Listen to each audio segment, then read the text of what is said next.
kosher, it's Glatt. You're listening to Glatt. Glatt, it's all Glatt.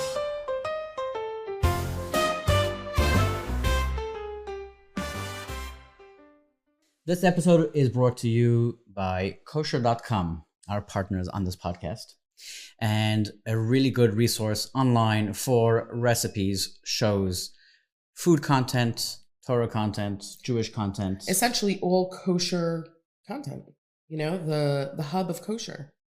And while we like to focus on print, Kosherdotcom has really taken the digital side really, really well. And there are just so many fun kosher options, both kosher literally in a kashrus world, but also kosher in a way that's and we've been posting some of our travel content on kosher.com. So there that's a fun one. That's a fun one. Our travel content is only in the magazine. The only other place you can get it, we get people requesting it a lot, is on kosher.com. It's some of our favorite itineraries are there. We did one on Deal, New Jersey. So that was recently posted. That's a good one. So there's a lot of great content. Visit kosher.com for all your kosher recipe and entertainment needs. This episode is brought to you by Heaven and Earth's new real fruit snacks. Shifra, when I used to come to New York when I was younger, I'd come for Tishrei to the Rebbe. And we never met. One of the candies that stuck out besides like the nugget rolls and the Torah gum or the mitzvah gum was the fruit snacks. Do you remember the fruit snacks? Oh yeah, of course. Okay, till today I have not found a matching. There is one candy that's similar, but somehow that flavor, there was different flavors, different pouches. Anyways, I saw this. That's it. You're right. What? This. So I picked this up in the store seeing, and I'm like, okay, let's see if this. It was so nostalgic. So anyways, it does come in this flavor here, which is, what flavor is that? This we have in the house. Different mixed fruit. So this I tried. In orchard blend. So that looks like orange and apple. Like apple orange. So it's like very nice. And then it comes in the berry patch. It looks like raspberry and blackberry. That's so fun. And the chap over here is obviously Heaven and Earth. It is made with real fruit. It's got vitamins in it, everything in natural colors and flavors. Again, another winner from Heaven and Earth. Really looking. It's school safe. I guess there's no allergens. Oh, love it. So you know what I'm going to do right now? Without further ado, we shall just try it. We're doing a lot of ASMR with the ads today. We're trying the stuff. Amen. It's got great texture, by the way. It's like a real gummy. I love the shapes, you know? I get why kids like this stuff. It's just so fun. They have red apple and green apple. I'll try the berry. I like it. Your kids for sure will like it. You'll probably like it too. Anyways, Heaven and Earth new fruit. What do they call them? Fruit snacks? Yeah. New fruit snacks. Pick them up in your local kosher supermarket. Enjoy. The apple and orange is really good. This episode is brought to you by Eden Foods Lion's Mane dried mushroom. Shifra, what are these? First of all, have you ever seen them raw? They're the furry ones. It literally looks like a lion's mane. But mushrooms are a huge trend right now. They're very nutritious, really good for you. There's even mushroom coffees nowadays. But this dried lion's mane mushroom is a great way to enjoy it. Let's say you can't find it in the store. You could reconstitute this in water, and then you can roast it. You could braise it. I feel like the typical mushrooms to reconstitute, like the shiitake. Yeah, shiitakes are this is something the most unique and different. Definitely. And it's very hard to find fresh lion's mane mushroom. You're not just going to find it at your grocery store or a local produce market. This is a great way to really enjoy it and get the benefits of mushrooms. And as usual, all about high quality, well sourced ingredients. That's what I was going to say. That you could trust, and it's organic. Yeah. Okay, so check this out, coming soon or already in your local supermarkets. You can also go to their website, EdenFoods.com. Yeah, and there you can also purchase all their stuff. And they actually tell you what lion's mane mushrooms are, how they rehydrate. Great product. Yeah, we're excited about it. It's a good one. Welcome back to another episode of Glatt. This day has finally come. Who knew that we would one day be sitting and talking to Chef Moshe Wendel? He is like our celebrity superstar chef that we admired for so long. We used to go back in the day For those that don't know, to Pardes. So Chef Moshe Wendel got his fame in the kosher world, specifically when he opened, a little bit before, we'll talk about it, but with the opening of Pardes. And he revolutionized kosher. And since then, no one really has been able to match what he brought to the table. How comfortable am I making you? I don't even know if I can match the interview. Listen, it's true. Make him uncomfortable. It's fine. I don't mind. But the truth is, if Pardes was around today with the same menu, I believe it would still be modern and interesting and unique. It would stand its own in today's environment. 100%. You wouldn't have to even change the menus. You could bring back your old menus and people would still be wowed. I always change the menu, though. I have the attention deficit disorder, so I can't really stick to doing one thing over and over again. As much as I wish that I could, it's not my strongest point. But I think today, if he would bring back that restaurant and menu, there would be one addition to the menu. What? He would let people have ketchup. Oh, no, I wouldn't. You wouldn't? Not at Pardes. Not at Pardes. No, at a smart restaurant that I opened up, I would let people have it. We had ketchup. We had our own ketchup. Ketchup. 1 second. I think you made the ketchup first in Basil. Yeah, I did. But I made it better for Pardes. Okay. But Pardes is good times. Pardes is the kind of... But I could put cheese in the fries at Basil. Yes. Yeah. So where did you get your start before you entered the world of kosher with Basil? Was Basil your first introduction to kosher? In kosher? No. Oh. I actually met Danny from Basil. I met him at Mosaica. But my first so first of all, when I grew up, we kept conservative style kosher. Okay. So it wasn't a foreign concept to me. When I started keeping kosher and keeping Shabbos, it wasn't I'd eaten a hamburger without cheese before, but we weren't religious Jews 100%, 1,000%. And so we just, Where did you grow up? Let me see. I was born in Norwalk, Connecticut. I lived in Evansville, Indiana for a year or two. Then I lived in Manhattan. Oh, wow. Then I lived in, where did I live after that? Pennsylvania, the suburbs of Philadelphia, and then in Philadelphia. And so you've been around. Yeah, if you can call living in various places with large Jewish communities in Indiana around, yeah, sure, around. You're not like me. I was in Crown Heights my whole life. Very boring. 2-year stint in Israel. Okay. Israel's nice. I like going to Israel. Yeah, sure. It's a lot like being in Brooklyn because I see the same people every time I'm there because I'm usually there for Yontif, but whatever, That's funny. The same people do go. When you go to Israel, you go for work or for pleasure? Usually for work, but I always sneak in some pleasure here and there, When you say work, you're actually going to cook for people in... Yeah. I haven't in a while, my last job there was in 2022, but, I'm thinking about going back soon. Yeah, what do you think of the Israel kosher food scene? I never eat out when I'm in places, man. I have no idea what's going on. Honestly, for me, it's look, my tastes are simple, going and getting some braised calves brains at the shuk is it's a pleasure for me, Getting what? Like some calves brains or something like that at the shuk. You're simple. Yeah. I was like, wait, what did he say? But it's like Shabbos food, right? It's Shabbos food I can't get here. It is definitely some people's Shabbos food, but it's not most of our Shabbos food. Okay, well, I'm Moshe Wendel. I'm not going to toot my own horn, but I'm a little quirky. I look, the Mizrahi food obviously is what's great there. The Ashki food is terrible. I've never had such bad Ashki food in my life, except for things that they've stolen and now claim are Mizrahi food, like schnitzel, which they must have invented in Morocco or You're referring to like the real Hamish food. You're saying that they don't do it as well. Come on, man. They don't have the right potatoes for kugel over there. They only have we're all going to make Aliyah in a couple of years now since we're going to get kicked out of this country, and we're going to have a decent kugel again. I suggest you eat all the good kugel you can now because the potatoes are schwach in Eretz Israel, unfortunately. I don't think you can fix it. It is interesting, but using the Yukon potatoes, both in kugel, in cholent, it gets more gummy. It's not the same. The texture's not the same. Yeah, no. But their fries are killer. Okay, whatever. The eggplant. I'll tell you something, because the Ashkenazim came here, and we've had 100 years to evolve Ashkenazi cuisine, and it's fantastic. I'll give you a funny example, right? So, I was there for Pesach in 2022, and for Sukkot actually, but this was for Pesach, and I don't want to speak, so it's kind of a funny story. We had a guy who was a very client that could afford whatever they wanted, and I wanted pickles, and I wanted ashki pickles, right? Because they come with the cans of pickles. I'm like, it's not a pickle. So I didn't know. I said to the guy, just go find me an ashki pickle. What's an ashki pickle? Like a flam? Like a real, sour yeah, pickle? exactly, like a sour pickle. That's what I wanted.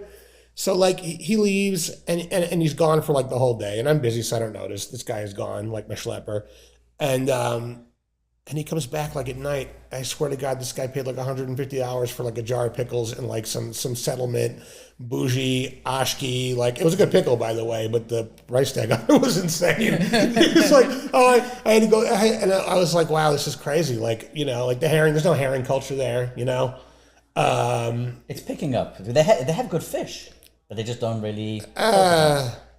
I don't know why they don't really have like what we have here. They have okay stuff. They should have better where they're located, right? But they just don't. It is what it is. That's where interesting. Where it's Herring deficient, culture in it's Israel is deficient. definitely not like here. It's true. Yeah. So I'd say ashki food here is 1,000 times better. Now, for Mizrahi food, baklal, I love eating over there because I that's the kind of food I eat anyway is Mizrahi food. I mean, 90% of the time it's what I'm eating. So I eat very well over there, but like when you're cooking for your clients, you're probably doing mostly ashki, or you do a mix? Yes, a mix. I mean, who eats only one thing anyway? I mean, at this point, really, ashki food here is like it's half and half. Yeah, that's very true. It was like a whole mix. Yeah, like nobody's like at their Shabbos table like not eating hummus. I mean, I'm sure some people are, but like not the people that want me to cook for them. You know what I mean? So like all your dips are like somewhere in between. Even the way we eat, honestly, I'm not sure how we ate in Europe. Like, I don't think we had all these salatim on the table before we ate. No. No, like it depends where you were from. Like the Russians had their, like their beet salad and potato salad, and you were from somewhere else, you had the coleslaw. Yeah, I don't know but what not, else people not had. like what we have now. No, I mean, nothing close to it. So that Nothing comes from the close. Mizrachim, like and the cultures mixing. Yeah, totally. So like you grew up all over the place, or not so much all over the place, North America. Yeah. And then you always wanted to become a chef? No, not so really. what brought you into the kitchen? Yeah, how do you get to that? So first of all, the good side of it is that I always like to cook. I loved cooking when I was a kid. I used to cook with my grandmother. I used to cook with my mother. And was it like very Jewish food or just anything? No. Honestly, that was that was the one thing I had to teach myself. My family used to live in Italy, so like they're very like Italophile, right? Mm-hmm. Oh, wow. So even when I became a professional, I got very into French food, and even that was like a radical departure from how I'd grown up. Now in my family, like you can make killer pasta, risotto, like we were eating risotto before that was like a word that people knew what it was, things like that. And we definitely ate because we had family in Israel, and that came back. We were eating healthy. We definitely ate even like hummus well before that was even like a household word. You were doing like farm to table there back then, like really natural organic stuff. Mediterranean, Italian. Mediterranean, Italian, and we shopped at health food stores sometimes. Definitely like at various times of my life. That's how I got into food. I mean, to be honest, I had worked odd jobs before then. I started working when I was in the restaurant industry. No. When I was like 14, 15, I entered the workforce. Even younger, my grandmother was an interior decorator. She used to have me do construction like as a kid, well before like I think OSHA was involved enough in the construction industry, frankly. So I like doing that. And then I was like a cashier at a supermarket, and you made your rounds. Well, yeah, I didn't do that great in school. I had a good GPA, but I was a bad kid. And so for kids like me, it's like, where are you going to wind up, And I wound up taking a job as a dishwasher. What happened was they had brought people to school, and if you wanted to join the culinary program at the community college, you could take the rest of the day off. So I'm like, great, I'll go do this and I'll smoke a joint. This is fantastic, So I went and I signed up and I told my parents, and they were like, whatever, you're not going to do very much in life anyway. At that point, I wasn't really making, I think, the best impression on them, So going to community college seemed fine and definitely affordable. I couldn't have gotten anyone to pay to go to like Johnson & Wales or CIA or whatever. And when I got into the kitchen, Culinary Institute of America. Yeah, not the other CIA, not the Central Intelligence. Yes. Just for the people that it might. Yeah, sorry. So So long story short, short story long, whichever. I feel like I'm dragging the story out longer than I need to. But I wound up in the kitchen. I sort of took to it. They hired me as a prep cook. They wanted to fire me for being slow. They hired me as a dishwasher first and a prep cook. And I was too slow, so the head dishwasher went to the chef to fire me. It's a place called the Temperance House in Newtown, Pennsylvania, which is a funny name, as my long deceased now alcoholic great uncle said for a bar. But for a bar and grill, it was the Temperance House because, for those Jews who don't have the best English vocabulary, temperance means not to drink. Yeah, that's funny. So it's a funny name. You were working as a dishwasher. As a dishwasher, I wasn't fast enough. The dishwasher basically went to the chef and said, "I can't have this kid in my dish pit." He was a Haitian guy. He was a very smart guy who came to America under rough circumstances and wound up as a dishwasher. But so the chef felt bad for me, and he kind of let me be a full-time prep cook and didn't know what he was going to do with me and kind of let me know so.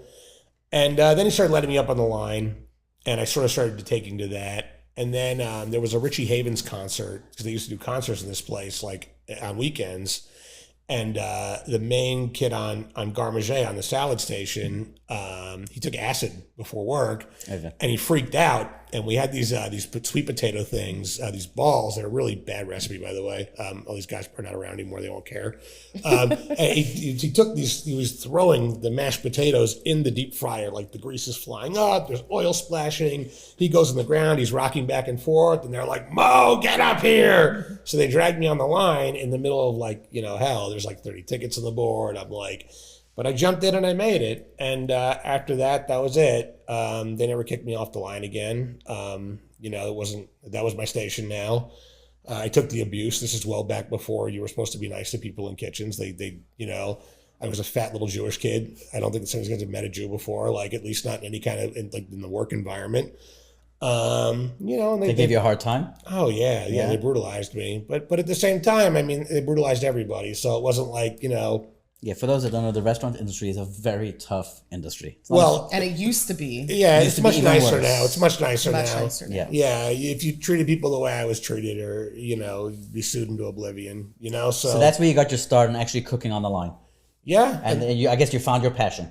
Yeah, I found it, and then I was in an apprenticeship program in school, and the professor took a liking to me. I guess he felt like I had potential. This was culinary school, or it was a community college program, but it was the ACF, the American Culinary Federation program, which most community colleges didn't have, but some of them do have. And so in this particular one, Earl Arrowwood was the professor, a great guy. He took a liking to me. And so the program was essentially equivalent to getting like the CIA education, but for people that really didn't have the money or the wherewithal to get it, But he took a liking to me, and he also got me into my first year into Kosherdotcom, which is like, if you're not familiar, it's like the culinary Freemasons. They like induct you with like night things, and they give you a medal. And if you're wealthy, that means you eat like once a week these great meals. And if you're not wealthy, that means that you go and cook for these great meals, but you get into like really great kitchens, right? You're able to stage in like the best places. So like, you would get into these restaurants where like they were doing, you see somebody roasting squabs and things like that. And I'm like a 16-year-old kid, you know what I mean? Like, I don't know how to get into these. This is like mid-90s. Yeah. Yeah. This is like to get in these kitchens is like a big deal for me, So you go and you start seeing things, and then, you steal from here, you steal from there. All of a sudden, I got bumped up to sous chef at the restaurant that I was at the Temperance House. And my parents actually went to France, and I piggybacked on that trip with them. We all went as a vacation, and that really sort of like kicked my cylinders into high gear, because in France, there's nothing but good food. They don't have, I'm sure they have worse food now, but at the time it was like hard to get a bad meal. You go to a great restaurant, you get great food. You go to a corner cafe, you also get great food. Yeah, you France go to the market, it's crazy. So I came back and I realized like I'm working in a dump, right? Like I'm not. It opened up your eyes. You're like, there's a whole world out there. Exactly. So, and it happened to be the new chef that was there that really took a huge disliking to me, right? And it was like his first chef's job, and he couldn't stop being abusive to me. And I was finally like, you know what? I'm like, I quit. He's like, you can't quit, you're fired. I'm like, you don't even know how unemployment law works, you moron. Now I got to pay vacation, schmuck. So because like I'm Jewish, right? So of course I outsmarted him, So I let him fire me, and I don't think I actually took the unemployment though, because I found a job right away, and that was at a place called the Landing Restaurant. And I worked my way up to like a quasi-sous position there, but that became a weird situation. Okay, so it sounds like so you then hopped from restaurant to restaurant. I did that for what a year. triggered the partis? Well, let's take a step back because there's in between. So I got to tell you. Right? So that comes too. But so I got to tell you. So then I ended up working at this place called, after the Landing, I went to this place called Menon. Menon is this little place. It doesn't exist anymore in Lambertville, New Jersey, but it's actually very well known, and it does become important in my story because I worked for the chef for 5 years, and his name is Jean-Michel Dumas, and he's a guy from Provence. He never really he hated having the people in the kitchen. He managed to tolerate me, but it really I learned how to cook Provençal food from a guy from Provence. Wow. And so that's like Mediterranean style French food for those that aren't aware what Provençal food is. So that sort of became like my passion at the time. And then from there, I left. I started taking my first chef jobs I left for my first chef job after 5 years. Failed after like 2 months, not because of me, like the place couldn't get open. There was all kinds of legal weird issues and like this typical crap. Yeah, the restaurant industry is not easy. Yeah, it's a lot. When a restaurant opens its doors, it's a miracle unto itself. No? No, it's a stupid business. In the non-kosher world as much as the kosher world also. I think so. I honestly, I think the kosher world's, at least you have a built-in clientele. Right. People have more rahmanis on you. I think it's honestly, that's interesting. The difficulty is like, you have to pay for hashgacha, but like, to be honest with you, there's a lot of people out there who complain about hashgacha. I tend to disagree. I've worked in this industry for a very long time. You need hashgacha. That's it. That's all I'm going to say about that. What happens if you don't have hashgacha? You've seen issues come up. There's just bad actors in any industry, right? You let people have full reign, there's a reason you have hashgacha. I'm not saying every job has to have hashgacha. I work in homes. You don't need a rabbi. I'll be a rabbi, no problem. Who cares, right? Like, but when you're talking about like a food business going to run full time, except for like, the places that historically like the Kretschmer or something like that, where like, like the whole neighborhood, you need hashgacha, what I mean? You just do. So I wound up ultimately in Philadelphia, first at this restaurant, Peef, which was a really cool French restaurant. And so from there, I got like my first foot in the door in the Philadelphia scene. And he was very adamant that things had to be French. But his background was in Parisian and Alsatian food. So I came with the Provençal angle, and he's like, all right, this is cool. We can work with this. And then things happened after about a year. I had to move on. I kicked around the Philadelphia scene for a while. I wound up at a restaurant called Django, which was also one of the best restaurants in Philadelphia, but it had been bought by somebody else. And it was sort of a balagan getting the reputation of it up, because when the guy bought it, some of the staff had left. It was like a whole thing. But I managed to ultimately wind up being the chef de cuisine, basically the chef of the place. I was running that place for 2 years, which ultimately I was there when I met my wife. At that point in life, like a lot of things had sort of gone weird for me, and I was sort of becoming Jewish minded. I had sort of already decided that if I was going to settle down with somebody, it had to be somebody Jewish. That was something I was going to do with my life. And my wife, who managed to be in the same exact place, which, I guess is somebody who's a fairly believing Jew, is not such a shock, I guess, when you think about it. Of course, she would be in the right place where you're looking. But that's how it wound up, was that I met, my soulmate there. And, from there, I sort of became religious. We became religious while I'm working at this treif restaurant. And this went on for like 2 years. And when I started to, get more and more, be going to shul until like hanging out for the kiddush, then coming to work, it was becoming a little bit like what's going to happen here anyway. And then the restaurant sort of, due to no fault of my own, started failing. The owner had some issues going on. I won't delve into them too much, but it was becoming apparent that no one was going to get paid because the money was not making it back into the restaurant. The money was getting spent elsewhere, and this became a real big problem after a while. And at the time, he owed me and my wife a lot of money, and because she was the manager and I was the chef, I was always the last one worrying about getting paid. But it got to the point where I was like, "Hey, are we ever getting caught up?" And he was like, "I don't think so." And I was like, "All right, I got to stop coming to work then." It's like that simple. Did you ever get paid back? Some. Oh, okay. Some. Having all these experiences in the restaurant, when you became a chef yourself, how were you as a boss? terrible at first. Oh, really? Yeah, awful. Yeah, it took me a long time to realize I couldn't treat people the way I'd been treated. Because it only makes sense that you think that this is the right way to do it. It's normal. Yeah. No, but it is also, a restaurant is a high stress. It is, place. but I don't want to make excuses for any time I treated people poorly. I wish I'd done a better job the entire time. Ignorance is a little bit of an excuse, and even like hashkafa, like viewpoint, And experience, right? Look, they're not going to make chefs again like my generation in certain respects, because you lack the abuse. But I don't think that's a bad thing. I think that maybe, like, you might not build the pyramids again for the same price either. You know what I mean? Like, wow. Slave labor is slave labor, and it's not cool. You know what I mean? Like, so. Yeah, that was deep.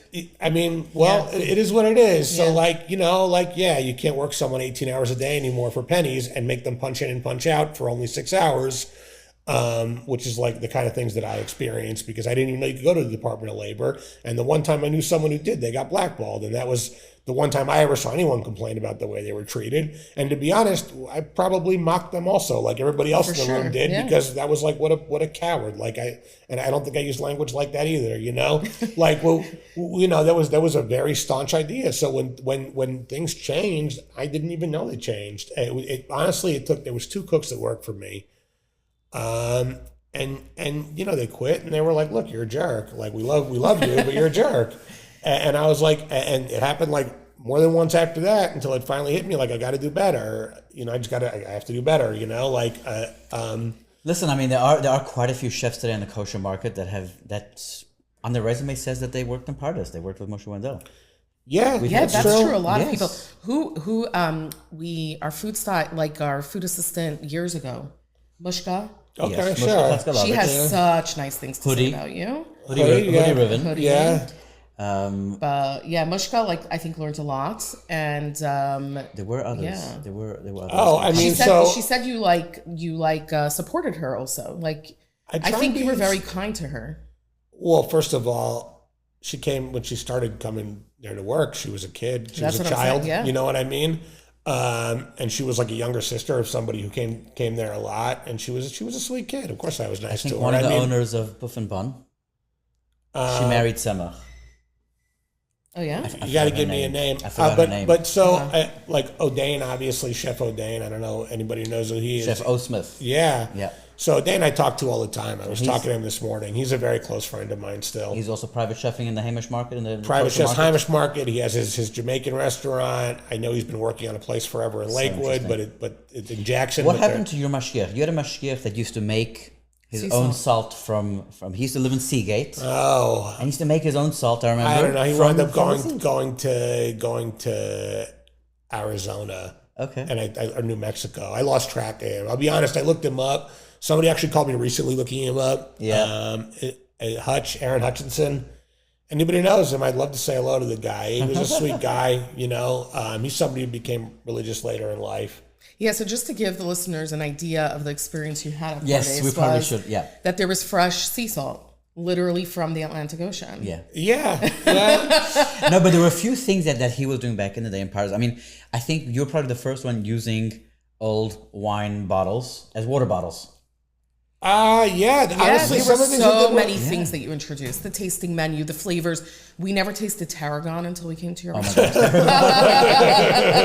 Tarragon is that's like... And then our favorite time of year at Pardes, ironically, was the 9 days. I get that a lot from people. You don't get it that... You really do? Yeah, I do. Because one of the things you literally told us was that... I'll never forget this line. Jews do not appreciate fish. No, they don't. Not at the time they didn't. I think they definitely do. By the more. way, things changed. And also, I imagine that we're not the only people who liked it. But he would open up for the 9 days. Okay, we have to give some background. Open up for the 9 days. 9 days menu, a lot of fish. We would come every year. I must say at least 3-4 times a year. My phone comes out. I search by location. We bring up Pardes. And I show people the 9 days stuff, the fish dishes, phenomenal. The pizzas, But somehow you would do it. I remember you had more than 1 year where you do it for 3 days and then you just stop because it wasn't really. Yeah, I think today people are more into fish. Well, really, what it boiled down to is look, I can either give people off a week here. Let me open these 3 days, give everyone off the rest of the week. You do it for a couple of days to people that care, and you stop. I mean, Look, the one thing, it's like people always like, oh, why didn't you open for this? Why didn't you open for that? It's like this flipping my restaurant for Pesach is going to cost me a lot of money and I can't charge enough. And also I want to enjoy my yontif. Like, you know, the 9 days is a little different, but that is just like, how am I going to stand here not making any money, schwitzing and like, you know, taking fish home to eat in my freezer, you know? Like, how much fish can I fit in my freezer at my house, you know? Like it's, you know, and tuna burgers. And that's kind of how these things would wind up sometimes. So you just say, forget it. Like, you know, people get so upset. The 9 days is like a yontif. It's like the Pesach of Shavuos combo now. People just want to eat milk. It's like you know, like it's not really in the spirit, like it's but going whatever. extinct. Yeah, it becomes like a different way to fresh. By the way, like loses the spirit of what the time is about. I'm not the holiest Jew in the world anyway, so like I'm not gonna no judgment. You know, I'm not gonna judge people for it. We're bringing up. Yeah, I borrowed a picture and I found the 9 days pictures. You got some kind of like fried tomato flatbread.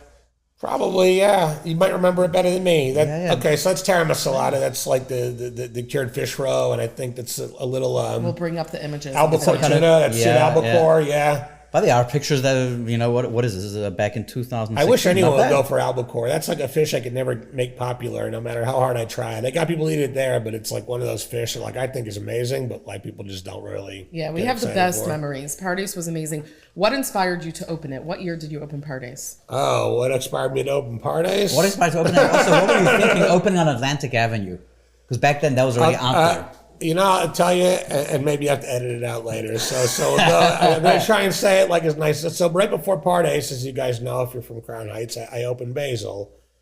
And I opened Basil with somebody who was somebody. Didn't get along. You know, he wanted to do his own thing. So I put the menu there, which didn't change for many years after. I think Chef Soto was finally the one who managed to change that dynamic.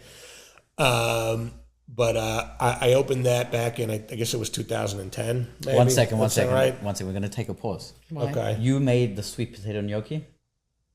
No. You know what that's he Soto. Made? No, he made the fries. No, the parmesan fries. Which nobody ever had before was the risotto balls. And it the was arancini. Yes. The arancini were good. It blew my mind. I used to come after work and just get the arancini and sit in my car and eat it.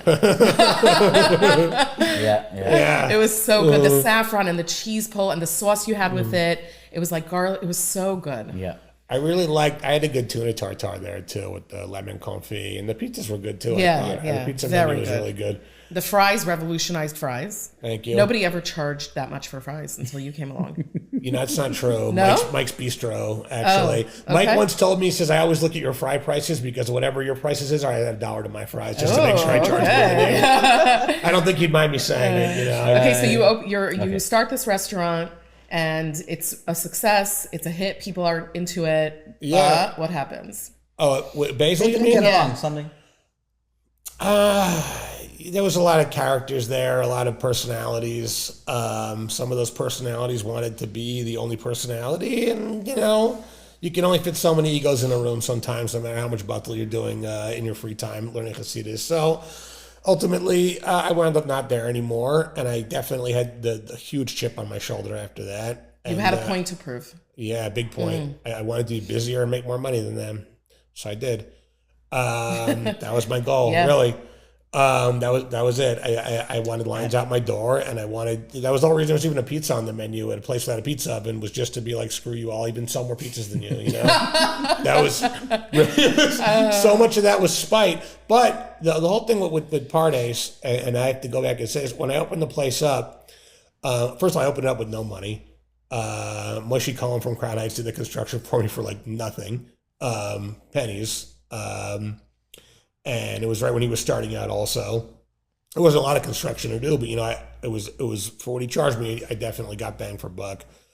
But you know, I had taken over this failed Asian restaurant. I bought it on its last day. I ripped the walk out. I put a used jade flat top in, which I always wanted a jade flat top. I couldn't afford a new one because they're really expensive. So I bought a beat up like 1970s one, but it was my first flat top. I was really excited. And I helped clean up for koshering myself, the whole place. You know, we opened up with these broken tables and broken chairs. That's what we opened with. And after too many overweight people sat in the chairs and broke them, we had to go buy chairs. You know, when you're feeding, you know, like there's some freshers that come into your place and you don't, And after like the third chair broke, I'm like, we have to go buy chairs. So like Erev Shabbos, we went to go like Borough Park and order chairs because we're like, we're not to like, you know, we're gonna getting sued if we don't buy new chairs. So we did. You know, so we bought this failed Asian place for like $70,000 and we koshered it and added a couple pieces of equipment. I think I ran out of money, but I think all told, I don't think we spent $100,000 opening this place up, you know? Yeah. But you'd never be able to do it now. Can't do that now. No. Yeah. Could you ever reopen parties now? With like... With what I know? Not would you. Yeah. Could you? Could I? Yeah. I mean, I'm sure you could, but can you do it and make it profitable? Or it's very difficult? I don't know. Profitable, first of all? No, I don't think so. Too much labor? It wasn't that profitable in the first place. Oh, got it. Okay. You know, I why not? First of all, I'm using the best quality stuff, and even these farmers are giving me deals, and even Grow and Behold is giving me meat at cost. And you know, because like I mean, you have to remember Grow and Behold started right after I opened up. Right. Knopf was my friend, and I was pushing him to like, we got to do more stuff. I need beef. I need lamb. I need. So you were really sourcing the best of the best, and you're saying that you can't keep the cost down. Yeah, I mean, you get the cost down. You know, I don't know that I'm pretty sure that the hashkachas would definitely like make me a different cast of characters. I was allowed to have guys, you know, at the time who worked a little bit, you know, at least for a while. At least at night, I was allowed to have guys, you know, guys in the line, which for me has always made the most sense. I mean, a guy in the line cooking is worth a lot more than a guy in the basement that has never touched food in his life. That, you know, doesn't now guys don't even want to wash lettuce anymore. It's like a very strange. You're saying dynamic. now labor is more difficult also. Yeah. Look, even I designed like some of like washing kale wasn't allowed. I came up with a method. They let us wash kale. Fiddle egg ferns were never allowed. I came up with a method for fiddle egg ferns. Right. When you started, kale was not yet a thing. No one was using kale. Kale was using a thing just to dress up. Fiddlehead ferns. Who else serves fiddlehead ferns? Yes, fiddlehead ferns. That's the thing, right? So it was so cool. It was always an adventure to come. Do you imagine that you could ever do a parties pop-up? Would you ever do that? I don't know if it's worth the hassle, to be honest with you. It would be like, more look, just for fun or something. I do catering. So you're busy now. You're busy now right now with pretty much private chefing and like what was catering. yeah? What was When I the do run? What was the parties run from what year to what year? I think 2010 fall, October to 2016, almost exactly okay. 6 years exactly. So I do some private chefing. I do. Mainly, honestly, I do stuff for Schick. I do like when they have a large event they want me on. I do a lot of that stuff. Do you get requests for like dishes from parties? Yeah, I mean the BLT. Obviously, I always get stuck with, especially if it's a new client. You know, there's certain clients that I've cooked for 1,000 times. They don't need the BLT anymore. You used to have you played a lot with the faken, like you were doing like the thick slab faken. Yeah, that's what I'm talking even about. Had like a soup with the faken. Well, I would do. We didn't call it bacon. First of all, you're hurting my feelings with that. We had to call it bacon in quotes. It was on the menu originally as bacon, and there's one guy, I'm not going to say his name, from Crown Heights, who complained to the OU almost every day until the OU made me put the bacon in quotes. In quotes. Quotes, because I'm Irish-Ian. I feel like you had some kind of dish which had like a big slab of the beef bacon. That was the BLT. That was in a soup. Probably. The chocolate mousse was always iconic, and you changed it per season. Yeah. And you actually once gave me the mass recipe, and I scaled it down. And every year, every once in a while, I make your extra virgin olive oil. Oh, it's good for Pesach too. Yes, it's excellent. Yeah, but it was. I do remember when we made it the first time, it made like a humongous amount. Probably. Yeah. But what do you think about sharing recipes? I don't really care anymore. Honestly, at this age, it's hard enough to find people to follow your recipes professionally. Like, go ahead, take my recipes. What are you going to do with them? You know, there used to be a whole thing, people trying to like they used to try and pay people to steal the recipe book at parties, and I'm like, go ahead and take it. It's like stupid. You know what I mean? Like, your parties isn't the recipes. It's that I stand there and I have other people who stand there. Not just me. I have a whole staff of passionate people, and I'm double checking them. And every single person who works here is passionate. There wasn't a single cook that was allowed to touch food at parties that didn't love food, that didn't love making the best possible food. There weren't like weaklings. It was really special. It was only like monsters. I think I remember there was one of the foodies, like someone on the food scene who actually, like for his birthday, he came and his wife arranged with you that he can come behind, and he was cooking. I think I remember something like that. But they were just, I don't know. Popcorn shoots. Something that I think you started. Popcorn shoots. I mean, there were so many fun and interesting things. Yeah. The truth is, I get bored very easily. You know, I'm not good at like doing one thing over and over again. Well, he started the foams and the powders. The foams and powders definitely.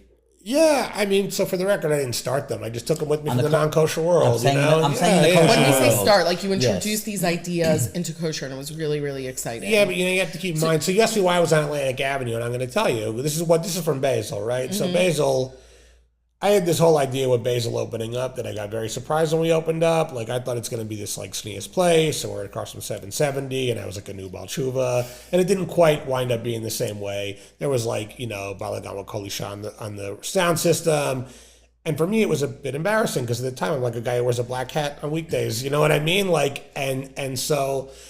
You know, I had like Rosh Yeshivas come and yell at me and like spit at me and stuff. Like, it was bad. Yeah, in the beginning it was bad.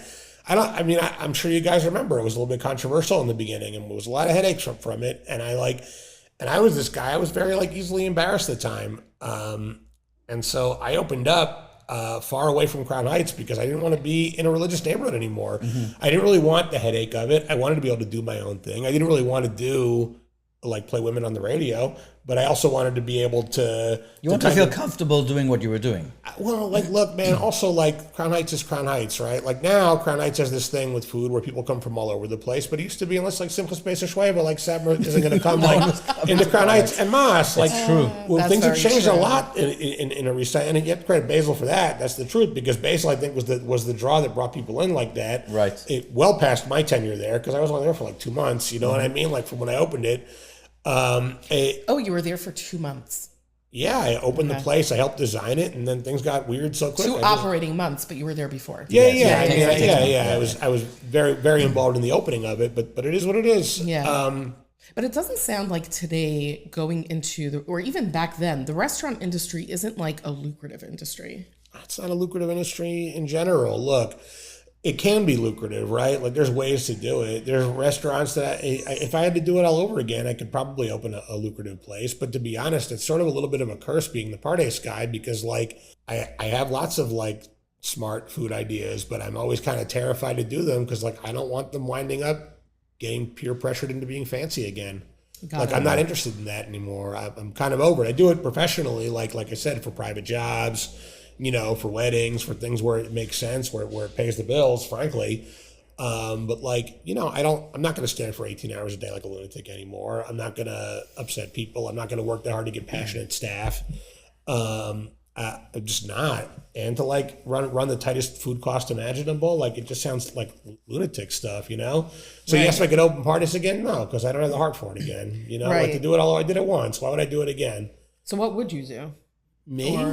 So it sounds like he's or happy what would you tell your younger younger self? Now you're in a my different... younger self, run screaming. Go in real estate. You can't lose. That's, you know, mostly what I'm interested in now anyway. You know, like that always goes up. Even when it goes down, it comes back up later.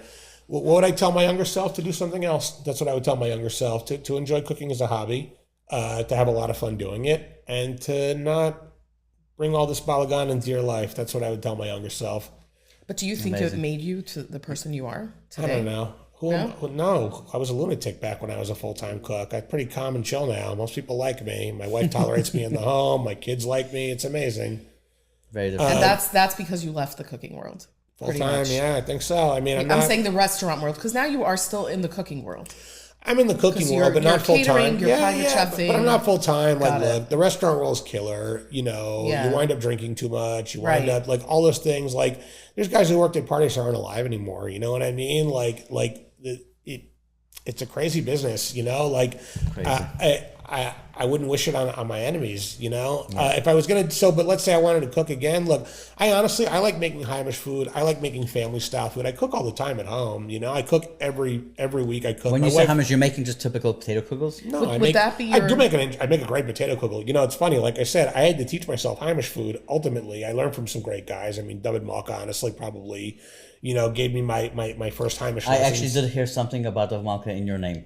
I love David Malka. But I heard something specific. I heard about David Malka. You said that anyone that can take an eggplant and make 30 different salads out of it, I take my hat off to him. I definitely said that. King of Chatzilim. Yeah. King of Chatzilim for David Malka. I love it. But David Malka, I actually credit David Malka for the entire reason that there's a food culture in Lubavitch, because they credit Balchuvas, but I don't think they understand how good the food was from David Malka that was getting put into Lubavitch on people's Shabbos tables, that got people used to it. And it was going out to shluchim in the area also. Yeah, exactly. They got used to the idea of even eating good food. Like, that's why, like, if you, like, now there's good food everywhere. There's weird jalapeno herring in Satmar. Everybody's got it now. It's not even like a thing anymore. We're in fire towns. Like there's so many places that have, but like I'm going back like, 25 some odd years, like David Malka was really the guy with the best palate in Lubavitch before Basil existed. And it was like, I used to tell like Shlomo, like, oh, we're going to Crown Heights. Where should we eat? I'm like, take them to David Malka. They're like, oh, David Malka. It's like, I'm like, you're thinking like, no one's going to Crown Heights to eat something fancy, dude. Like no one's going to Crown Heights to be like wowed by like taking to eat something Heimish by like a guy who like really like this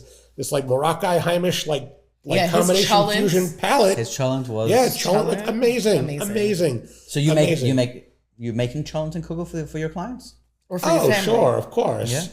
Of course, yeah. Can we do some rapid fire questions? Sure, why not? Go ahead, shoot. Okay, signature dish you never get tired of making? I don't know. I'm tired of making. I don't really have one. I don't know. The BLT I have to make for people, so I guess that's probably it. One ingredient you secretly can't stand, or is it not secret? Definitely not tarragon. The only thing that I have trouble eating kosher that I was able to eat when I ate treif still was calf's liver because it's like too overcooked. Like 9 times out of 10, liver that's overcooked I can't tolerate. Okay, that's a good one. Overcooked chicken livers I can tolerate. What's your favorite midnight snack? Right now I'm like doing OMAD, so I only eat for like a 3-hour period of the day. So what do you eat at the last minute of your 3-hour period? So lately I make a lot of like really high protein, like gluten-free cookies and things like that at home. So that's kind of what I nosh on. That sounds good. So I ate like a dozen of those yesterday after my meal. No, it doesn't. Butter or olive oil? Olive oil for sure. Sweet or savory? Savory. Sous vide or old school braise?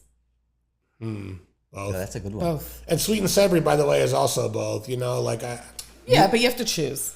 One thing. So the patis recipes. That's yours? No, not everything. I mean, look. Let me tell you how patis started. So originally, I was supposed to open a restaurant with those people in Manhattan.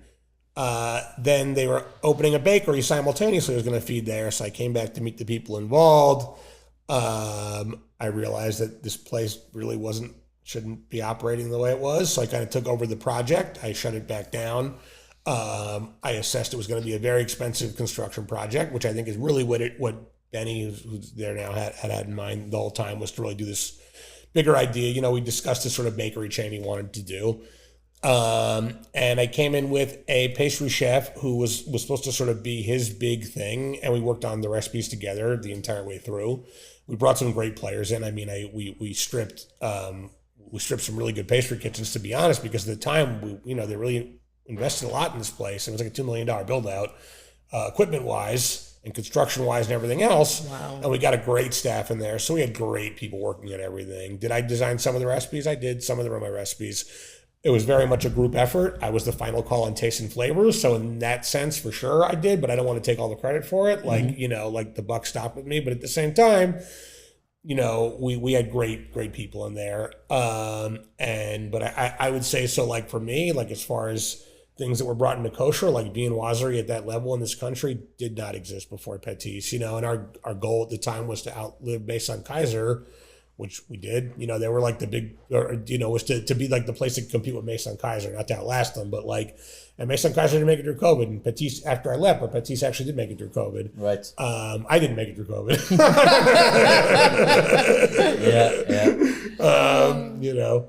But was your whole plan to eventually leave Patis and like sort of oversee the I was initial? supposed to be a partner in it and stay on, but it was getting a little complicated and for a lot of reasons, things I don't really want to get into. Okay. But it got a little weird, and I just ultimately when it came time to go, I went and we tried to renegotiate a new situation for me there. It didn't work. I did go back there in 2023 for a couple of months briefly to see, but at that point, the vibe really just wasn't there anymore for me. It had changed so much from what I had built, and you envisioned the process to be.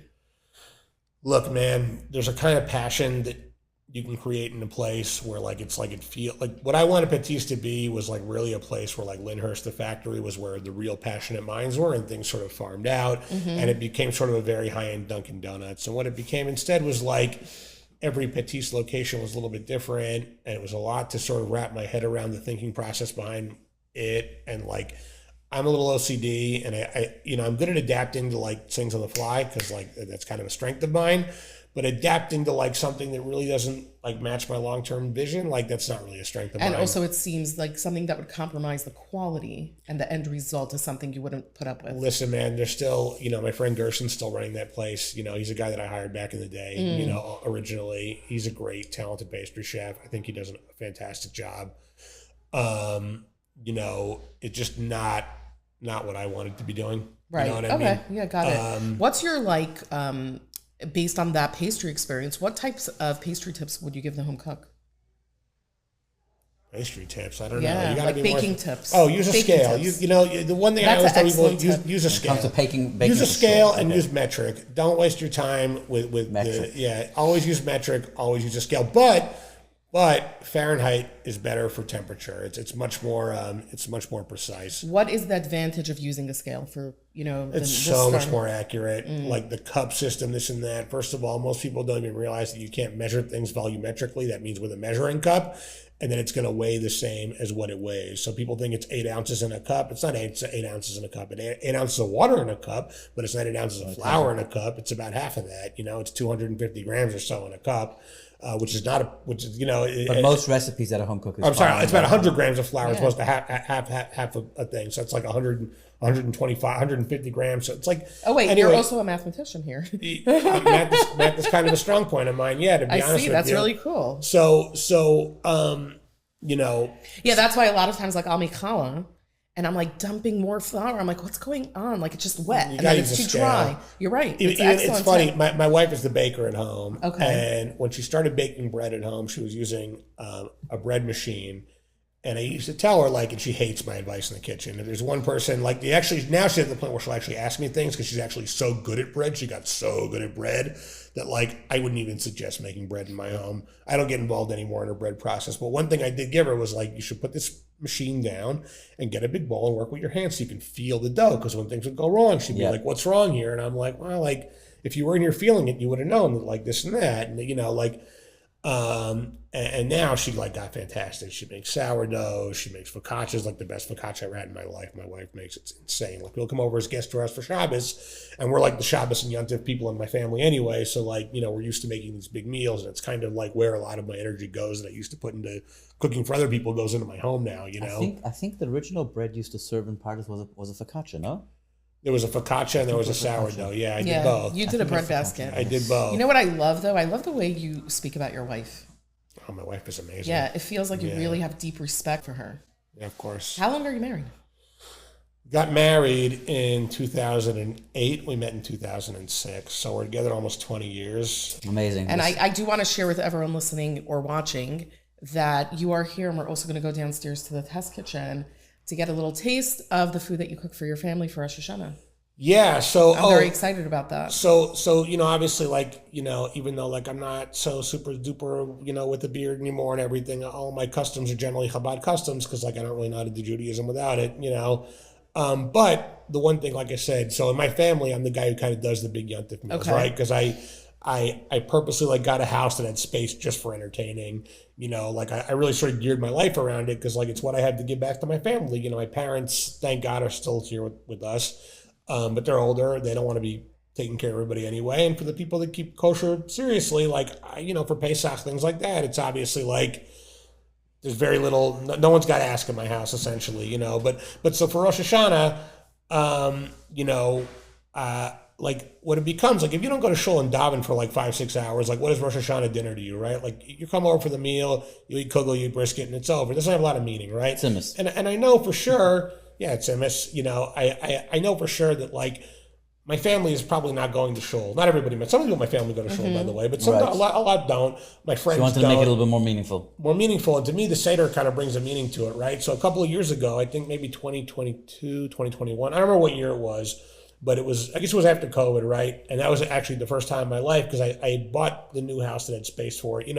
Before I lived in Hillside, I was younger. My house was kind of not so nice. It was my first house I bought and lived in. And people definitely came for Pesach, but I know probably it wasn't the most comfortable place. There's some successful people in my family and this and that.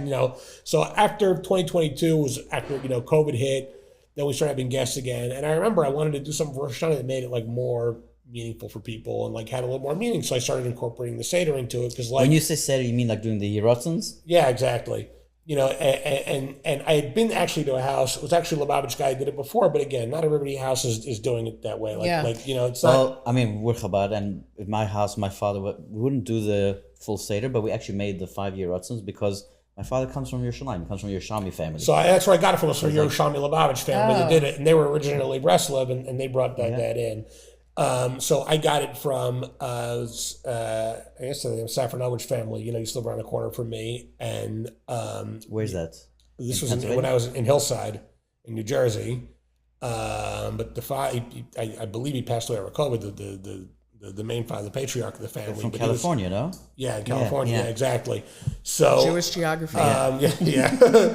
So I guess I got it from them. Okay. And so I started doing it in my own home because look, man, I used to live in a religious neighborhood where I was surrounded by it. Now I live in Franklin Lakes, New Jersey, and I daven at my local Chabad, and I love it there, and I'm part of the shul, but it's not quite the same thing where you don't really, to be honest, and maybe because I'm a contrarian, but I certainly feel more inspired sometimes to do things when I'm not shopping with these people and people peeking in your grocery cart to see what you're eating on Pesach, and when that's sort of not in your life, you sort of find more meaning in these things a little bit, and you're not so exhausted. So this is how your Seder came about. This is how my Seder came about. Yeah, but you sound like it's not. You don't want to feel like you have to do something to keep up with the environment around you. Exactly. But so for this gives more of a meaning to it, right? Because you talk about it, and it gives you more of a thing, and now they expect it, and it's part of the Rosh Hashanah minhag. Besides just brisket and kugel, and what is this holiday again? Oh, it's the New Year. Yeah, I remember it's the New Year. Because for an average Jew who's not religious in America, you're really. Even people that aren't fully deracinated and don't care, even if they want to care, it's it's so not a part of your daily existence that it's good for me to help people find meaning in it, because that's kind of that's I guess my shlichus, right? At least my I was gonna say I feel like your house is a Chabad house within your community and within your family. Yeah, for because sure. you're really bringing such a deep connection to the day. Well, I also look. The one thing is I daven in a great shul. Hannah Kaplan, Hannah and Mimi are the local shluchim by me, and I purposely bought when I first bought there. I bought there to completely fry out and not go to shul. Oh. But then I very quickly I wound up going to shul because I'm not smart enough to figure out what else to do with my time. On a Saturday than hang out with a bunch of Jews and drink scotch. So I wound up back in shul pretty quickly. So when I bought my second house in the area, I still had to make sure to buy a house near shul, which took a long time, right? It's not like you're buying in an area with a bunch of options and everyone's used to it. Yeah. I had to wait for the right house to open up. It's a half hour, so I can go to shul. Because a guy screwed up frying out, which was my intention, but I didn't do too well at it. Not all your business failed at frying out. Yeah, completely, right? I'm here still, right? That's amazing. Yeah, but that's the power of food.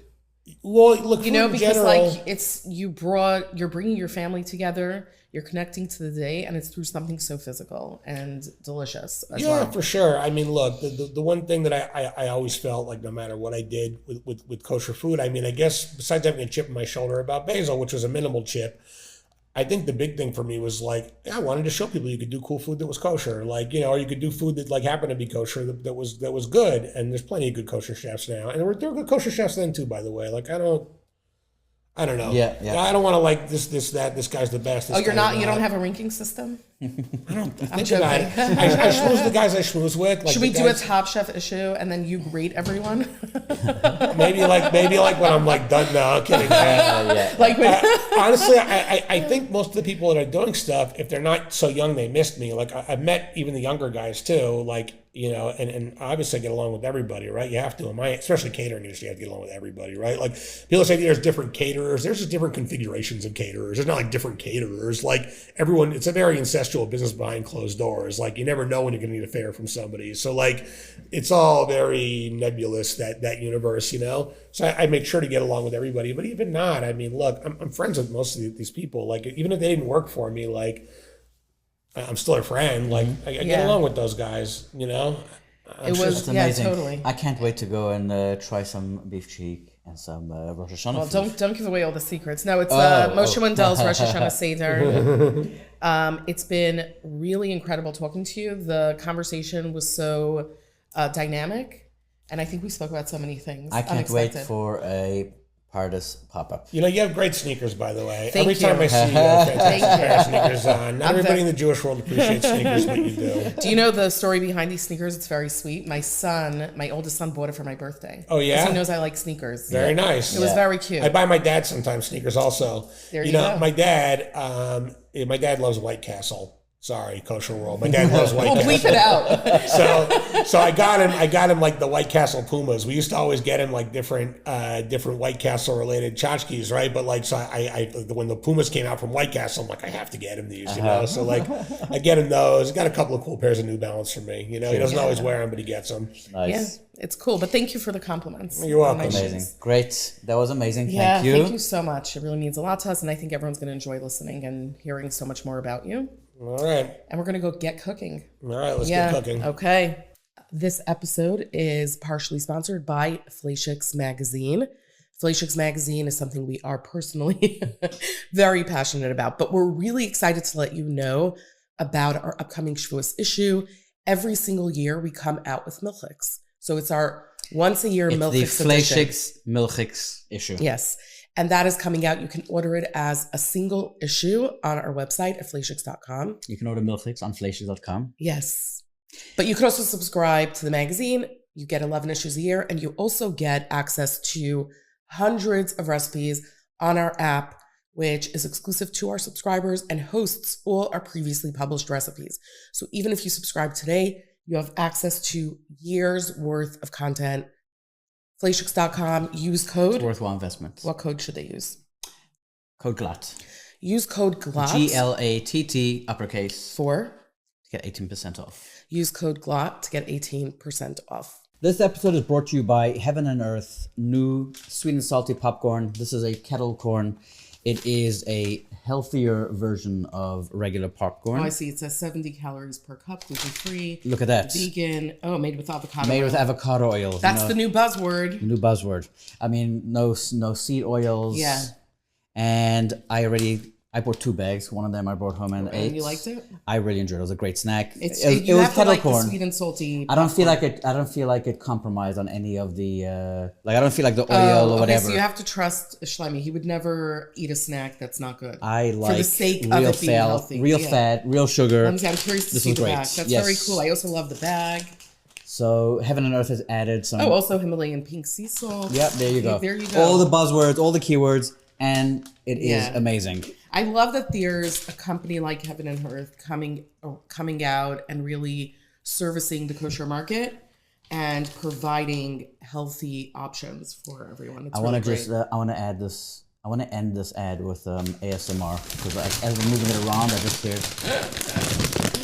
Oh, that's funny. This episode is brought to you by De La Rosa's Black Truffle Oil. I want to give it Truffle let's see the oil aroma. is very hot. Truffle is very hot. Truffle oil as a finishing oil with that flavor. I mean, I do it on my polenta. It's great on meat dishes. Yeah, great it's a on very raw good fish finishing dishes. oil. It's You a great- don't use it to cook. No, it's not really used for cooking. It's a finishing oil. If you're gonna do cooking, I would rather use like the truffle salt or Right, that's a good one. Or truffle zest. You want me to open that for you and just tell us like what you would Yeah. use it for? Yeah. Go ahead. I mean, we were talking about what we would use it for. It's a So very what good I would do, finishing. what would you use it for? Whatever Because you're you not said. you're not as into truffle as I am. So for Shabbos, I started to make this like roast beef. I find it like really easy to make and it goes a long way and everyone loves it and it's good served cold. And I will make 1 or 2 platters of it and you can finish it off with a drizzle of truffle oil, some very thinly sliced radishes, microgreens, and the Molden salt. So it's just a really good finishing oil. The same with you drizzle it over some tuna, mashed potatoes, rice, and Ooh. yeah. Oh yeah. Yeah. Oh, what's interesting is it says infused extra virgin olive oil because I also smell that. Yes, but you do get a strong whiff. Oh yeah, of the truffle. Mm-hmm. Oh, that's good. I love it. I love truffle and I like truffle oil. Yeah, I actually went truffle hunting in Italy. We wrote about it in the magazine. In the Rome issue. That was very interesting because I'm a Brooklyn born and bred Crown Heights girl who had to hang around with dogs for like a few hours. And I was trying to be chill and no big deal, but it was very cool. adventurous experience. So now I know where truffle comes from. Truffle comes from under the ground. It's literally just like wild grown mushrooms that are that just sort of grow on their own underground. I think you could probably create the conditions to, but they're found in very specific regions in Europe, and you need specially trained dogs to actually sniff out the spots where the truffles are. They sniff it out, they walk around, and then they start digging underground, and they get the truffle out. And the guides, they know how to. They have to quickly grab the truffle from the dog to make sure the dog doesn't eat the truffle. Oh, yeah? Yeah, it's like a whole thing. Wow. Yeah, it's very interesting. Very intense. Yeah. All right. So, De La Rosa's black truffle oil. Try it out. Let us know what you think. It's kosher, it's Glatt. You're listening to Glatt. It's all